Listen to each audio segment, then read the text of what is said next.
Bom dia, boa noite. Shavua Tov, uma boa semana para todos. Shabbat Shalom, Mashiach Now, redenção completa, verdadeira, definitiva para o mundo inteiro, aqui, agora, já. A pergunta da semana é: ser feia pode ser uma qualidade? Se eu estou perguntando, dá para imaginar que a resposta não é a resposta óbvia. Sim, pode ser uma qualidade, porque é brilhante essa sirá, é muito interessante e, como sempre, muito atual, aplicada aos nossos dias. A gente está no projeto Likutei Sirot. Esse é o capítulo, o volume 24 dos livros de discursos racídicos do Rebbe de Lubavitch.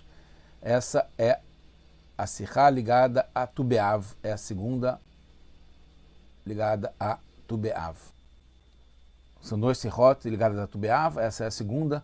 Tu B'Av é um dia, só esclarecendo, que é considerado um dos dias mais felizes do calendário judaico, junto com Yom Kippur.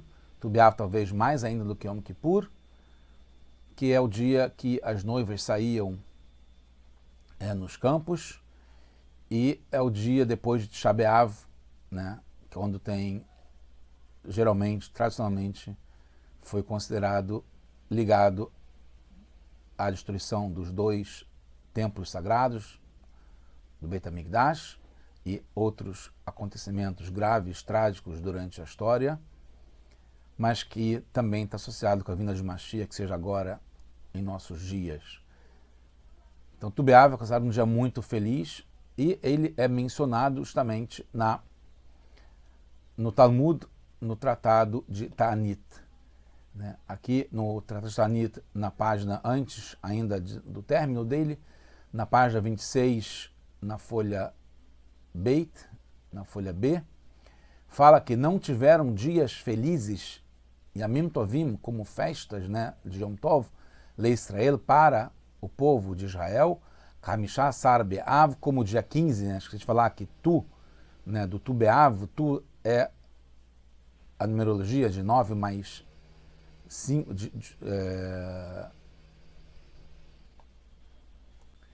mais 6, Tet é 9 e Vav é 6, que dá 15, para não falar o nome de Hashem, que seria Yud e depois o rei, então se fala Tu. Então, Hamishah Sar Be'av, dia 15 de Av, e como Yom Kippurim. Primeiro fala de dia 15 de Av e depois de Yom Kippur.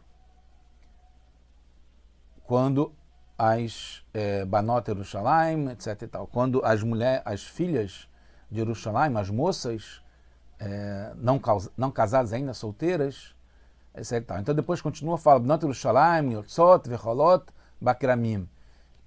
E as moças judias, as filhas de Yerushalayim, de Jerusalém, saíam e brincavam de roda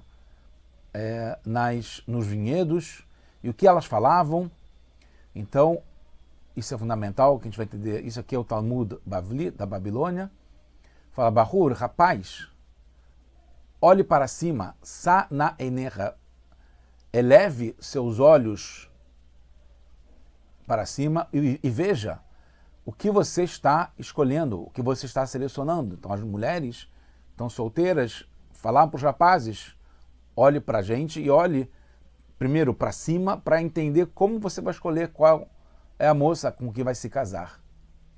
Não deem olhos para a beleza, deem olhos para a família, como é falado no Eshet Chai, do rei Salomão, Sheker Achen, que é a mentira, que a graça, a beleza é mentirosa, e que a beleza, outra palavra para beleza, a estética, ela é passageira, ela é fugaz, e a mulher que é temente a Deus, essa sim deve ser prezada, elogiada, valorizada.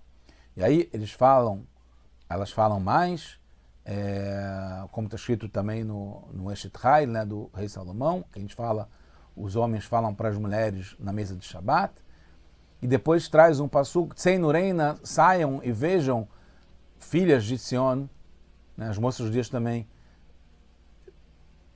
com relação ao rei Salomão, sobre a coroa que ele foi coroado pela sua mãe e no dia que ele se casou e no dia da festa do seu coração.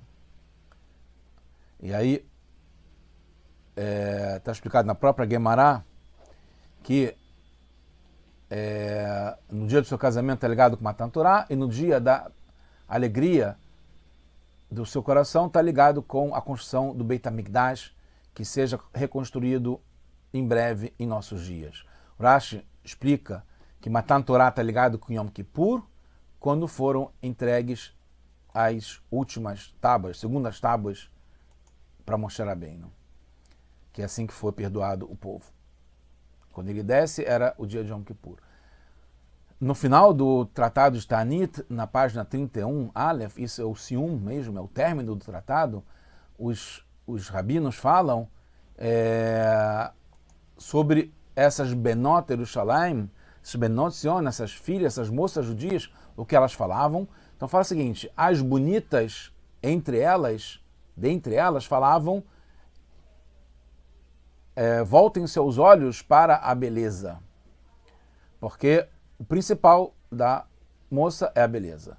As distintas, que vinham de famílias que tinham hereditariedade, genealogia, né, eram de boas famílias, falavam, voltem os seus olhos para a família.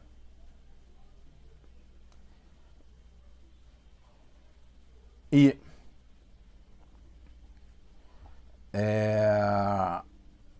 como falavam que não tem a mulher, o principal da mulher são os filhos.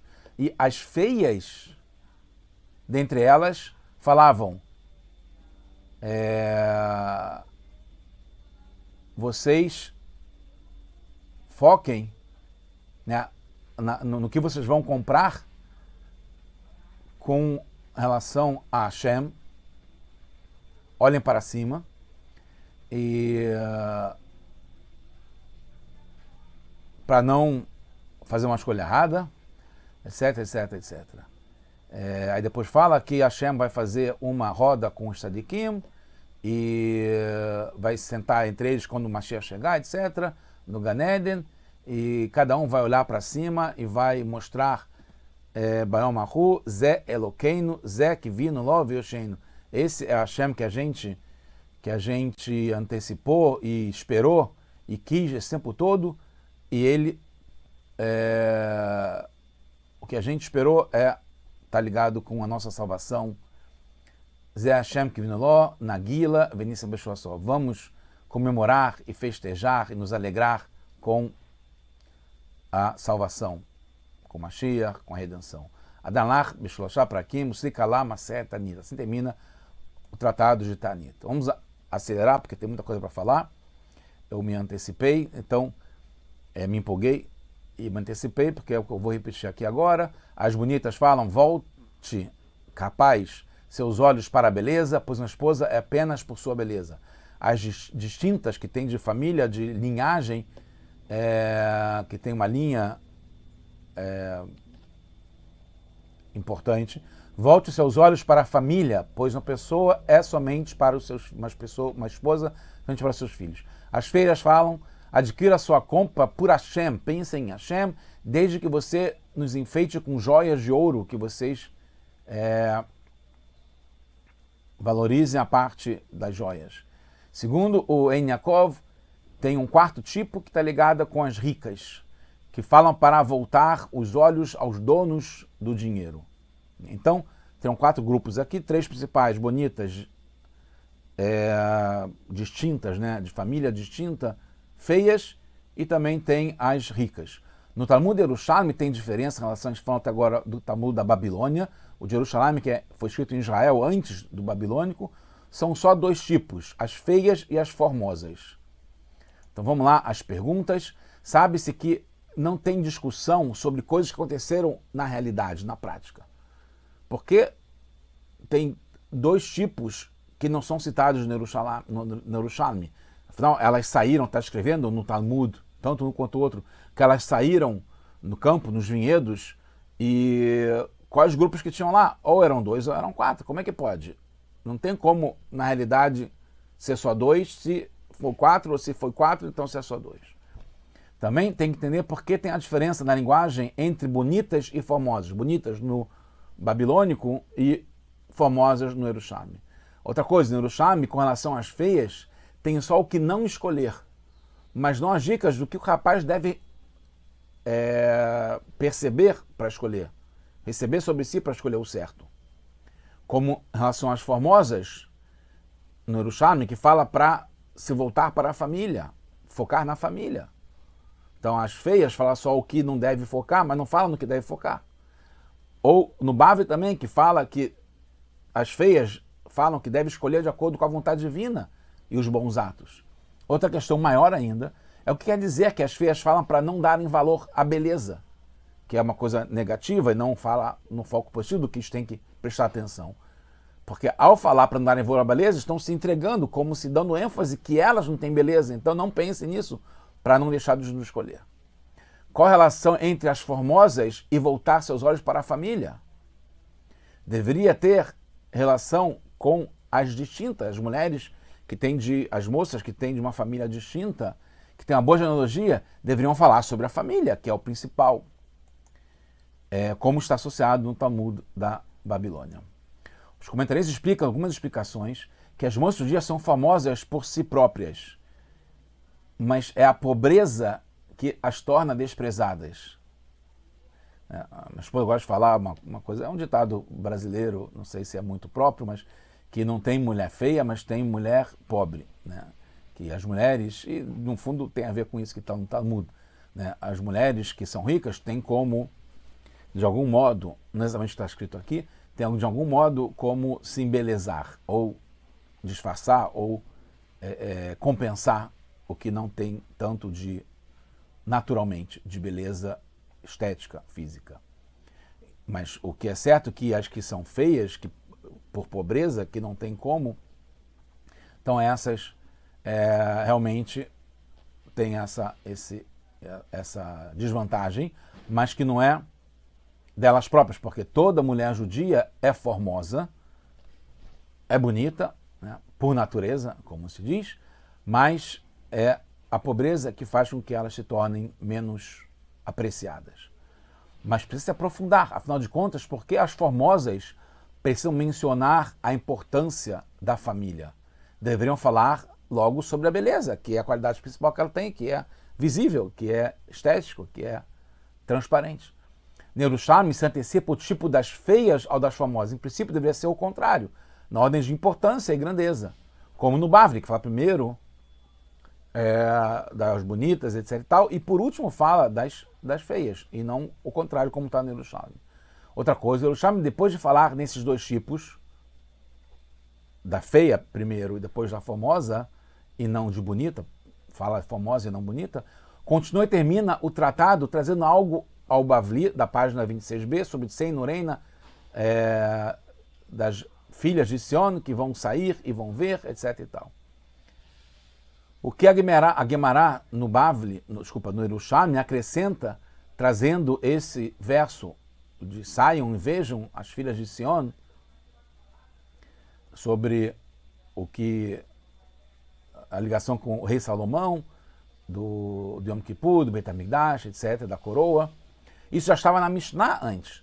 Na Mishnah, esse verso sobre as filhas de Sion é trazido como prova que em Yom Kippur, como a gente viu no Rashi, no babilônico, que tem ligação com Yom Kippur, que está ligado com o dia do casamento, a alegria do coração, que existe o costume que as moças saem e fazem roda no Yom Kippur. Então teria uma ligação. Mas qual a ligação que isso com o fim da Gemara? Que não fala sobre a saída das filhas de Sion, ou quando acontece, mas sim o que elas falam quando está no final da Gemara.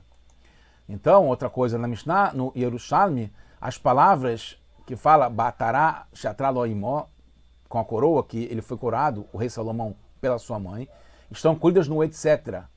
E só aparecem depois na Gemara completas. Por quê?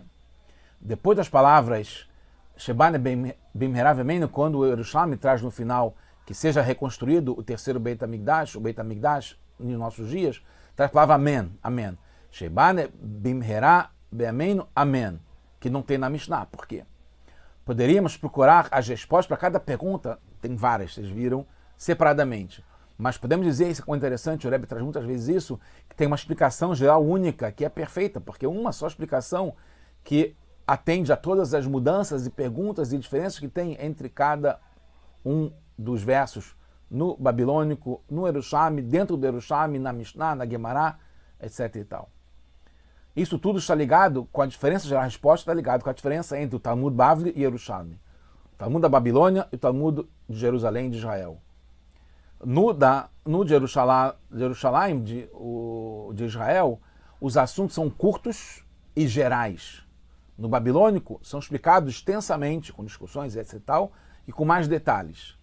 Porque na Babilônia, o estudo da Gemara durou mais tempo, que ele veio depois do fechamento de Yerushalmi, 100 anos antes, por Abi Yohanan. Então teve mais tempo de discutir e foi por mais tempo. No nosso caso, o Yerushalmi traz só o geral, porque essa diferença básica entre o Yerushalmi e o babilônico se expressa, obviamente, nas perguntas que a gente teve, nessas mudanças. Porque a gente vê, como a gente falou, a regra geral, que o Yerushalmi é, no geral, traz só o geral que as moças de Jerusalém falavam. Não superestimar a beleza, e sim a família. E também os dois tipos gerais que tem, formosas e feias. Porque a bonita, que está no babilônico, ela é ligada ao corpo ou rosto.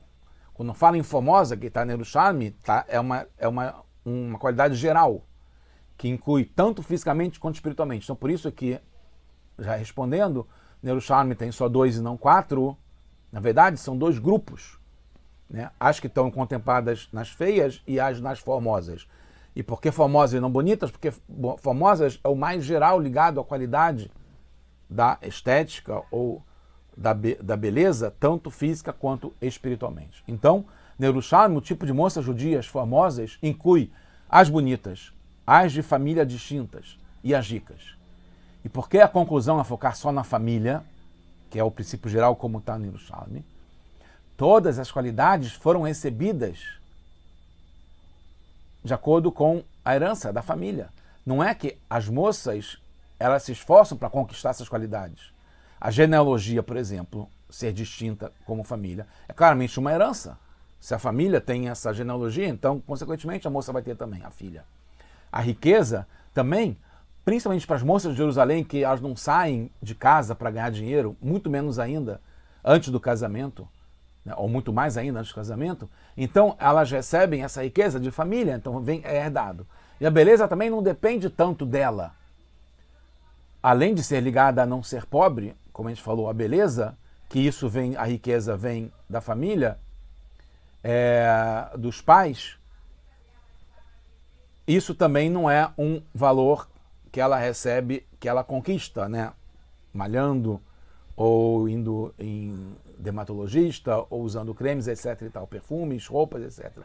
É uma qualidade natural que ela herda da família. Então, todas essas qualidades que tem discriminadas no Bavli, ela é geral na formosa, que inclui bonita, rica e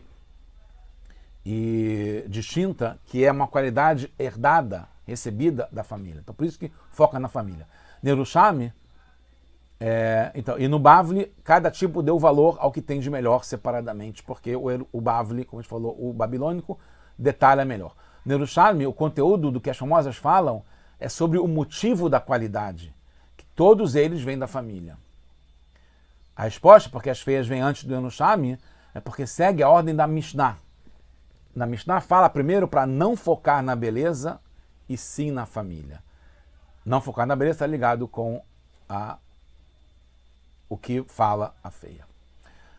A gente sabe que para ter um bom shiddur, um bom casamento, um bom match, né, um bom encontro de almas que vão se casar, precisa para cima, para Hashem, para a raiz.